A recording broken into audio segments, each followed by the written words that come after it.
How does one develop patience, especially when on the spiritual path? We start our journey with the realization that we've been in darkness all these years and lifetimes. And now, despite our conviction, despite our commitments, we seem to be making no progress, or maybe some at a snail's pace. Yeah, welcome to the human condition. And there's really two aspects here. One is our spiritual practice, and the other is our interaction with our spiritual practice. And they're really different. Our interaction with our spiritual practice is I interact with it pretty much the way I interact with everything. And so if in my life, one of my identities, one of the clothes on me is I'm never good enough, I'm never smart enough, no matter what I do, it's never enough. And a lot of us have this complex. I know I do. I never go to sleep at night feeling like, oh, well, thank God everything is done. There's always a sense of, my God, really, this was all I could accomplish today? You know, okay, maybe tomorrow I'll be able to do more. If only I didn't have to sleep, if only I didn't need to eat, if only I didn't need to bathe, if only then I could be of more service. You love someone. You want to give to them. There's always a sense. This is where, especially in India, but definitely not exclusively India, you eat at a table and whoever's feeding you, particularly if it's the mother, you're never allowed to be done. You know, I mean, it's chapati after chapati after chapati after chapati, and it doesn't matter how much you've eaten. It's never enough because it's an expression of love, and she's wanting to serve you. That's how so many people, women in particular, are trained on a very deep level. This is how we show love. We feed, and so the food becomes love. And because I love you, well, yeah, you better eat more chapatis because like this is my love. And so there's never enough. It doesn't matter how much you eat. I'm never going to feel like, oh, thank God. I'm always going to wish, oh, God, maybe I should have made that. He could have had a little more of this. He really liked that. There probably wasn't enough salt in this. So on some level, many of us live with a pretty pervasive sense of not being quite good enough, not quite enough, not quite able to do what we'd like to do as well as we'd like to do it, whether in quantity or in quality.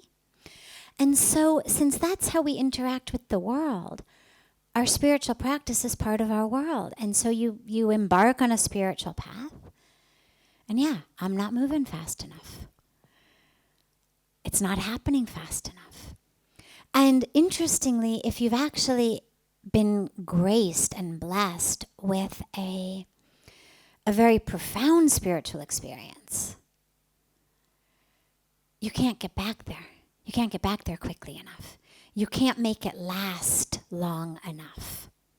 It dissipates too quickly. You want it to last longer, and then it's gone, and then it takes too long to get it back. And it doesn't matter whether the too long is 3 minutes or 3 years. However long it may be for you, it feels like too long. And so that's one aspect, and this is where it's so important on every level to just always keep reminding ourselves we are enough.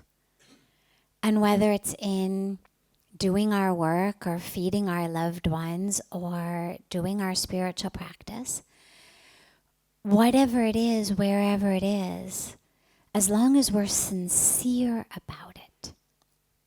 There's a beautiful saint who comes every year to our International Yoga Festival named Puja Sri Shankaracharya-ji, and he's one of the very highest seats in the Hindu tradition. And one of the things that he always emphasizes is the importance simply of sincerity. That it's not about how much, it's about how sincere. And that's really what matters much more than anything. And on our yogic path, on our spiritual path, is it's our sincerity. How sincerely am I doing it? So whether I'm meditating, whether I'm doing seva, whether I'm chanting, whatever I'm doing as my spiritual practice, A, I'm enough, therefore it's enough. And B, the crucial aspect is my sincerity. So it's not about how far, it's not a race, any of it, but especially our spiritual path. It's not how far, it's not how high, it's not how much. It's how sincere. How connected am I to what I'm doing? How fully am I present with what am I doing? How connected to the purpose of what I'm doing? So that's the general, I interact with my spiritual path the way I interact with everything. But then very specifically, when we feel like we're not making progress, a lot of times this happens because the mind is the one. We've talked a lot about the mind, but the mind really is the medium through which we have to go, like it or not. As I said last night, it's your Siamese twin, it's there.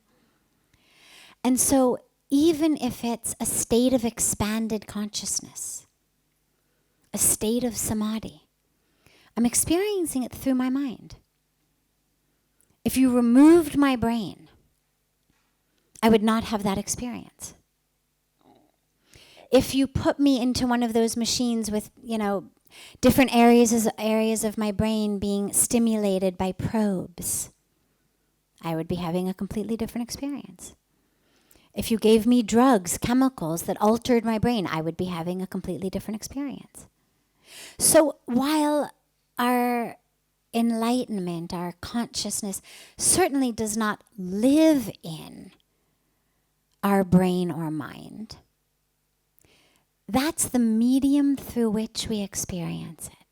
The same way that Hari Om does not exist in my eyes, but my eyes are the medium through which I experience his existence. If I close my eyes, unless he speaks, I have no way of knowing he exists. Now, obviously, my eyes don't impact his existence, but they impact my ability to experience his existence. They impact my ability to interact with his existence. They impact his existence's ability to change me. So in the same way, our spiritual path and the progress we experience, the revelations we have, the experiences we have, our mind is still the medium through which we experience that. And yet, the mind is the greatest obstacle. Because actually the mind operates in separateness. The mind thinks about things, so the mind has to hold everything at an arm's length and look at it. Whereas spirituality is about breaking the separation between me and the divine, me and the creator, me and the creation, me and everything. But I've got to go through my mind. And so depending on the sanskaras or the patterns of my mind, I'm going to experience my spiritual path in a different way. There are some people who just by nature or by nurture, depending on how they were raised, but who by the time they've come to a path, it's all a sum total. nature, nurture. It's all come together, whether it's their genes or whether it's their environment or whether it's their past karma, whatever it is. It's come into the sum total of right here, right now, this is you. And for some of us, we have brains that are very, very active. Some people have minds that are much stiller. And you know this about people's personality. And it's a lot easier to find stillness in a place where there was already stillness. It's going to be quicker. Because in order to experience any of it, we have to be able to quiet the mind. And the faster the mind is running, the more, I don't like the word effort because it implies this sort of strenuous perspiration, but the more attention, the more intention, the more sincerity we're going to have to put into bringing the mind still enough so that I can actually have an experience that is beyond my mind. An experience beyond separation, an experience of oneness. So don't worry if you feel like you're not making any progress. First of all, you are, for sure. Second of all, this is a practice, it's a path, it's not about black and white. Every day, you should feel closer to God. You should feel closer to your true self. And if you're really not, despite your spiritual practice, then this is where sometimes, a little bit of psychology comes in. I've got an academic background in psychology and came to India and had an incredible spiritual experience and sort of forsook psychology for a while, and then over the course of the last 20 plus years, have actually realized that it too plays a very important role, because a lot of times that which blocks us, it's our mind, but it's stuff that we need to look at. And it's not stuff, sadly, that you can just meditate away. And by not looking at it, it keeps, every time you get still, it keeps coming back. And there it is, it's the elephant in the room. And this is where some psychology comes in, all right? What is it? What is it that's blocking me? What aspect of my mind? Because we're all made up of it in slightly different proportions. So there's anger, there's ego, there's jealousy, there's sense of not enoughness, there's fear, there's so many different aspects of the mind. There's the walls we build to protect ourselves that actually end up suffocating us. We all have different ways we move through the world. And knowing what your way is, being able to really look at it, helps you dismantle it. A lot of times, simply honestly looking at it is enough to help it dissipate. And if not, there's all sorts of other practices, that you can go into. The practice for me that's been very, very, very powerful is a practice of ritual. Literally, giving it. Okay, God, you put it there, I'm giving it back to you, please. Thank you for it. It's taught me so much over these years. Thank you for it. It's gotten me here. But I don't need it anymore. Now it's blocking me. Can I give it back? Will you take it? And the answer is always yes. If you give it sincerely, the answer is always yes. And while you're here on the banks of Ganga, Ganga always takes it. That's what Ganga does. Ganga washes away. Typically people come to wash away past karma. Whether it's previous lifetimes, whether it's this lifetime. Whatever it is, just offer it to her. This is blocking me. This is preventing me from living in the light. These are the curtains on my window. I know the sun is shining. But these curtains are on my window. This dirt is on my window. I offer it to you. And it'll happen. Slowly, slowly, slowly, or by God's grace, quickly. Either way, it'll happen for sure. Because it is our true self. Just like when we were talking about Hariyom in his bath, he could take off his clothes as slowly as he wants. But eventually he's going to get naked. Eventually he'll be ready for the bath.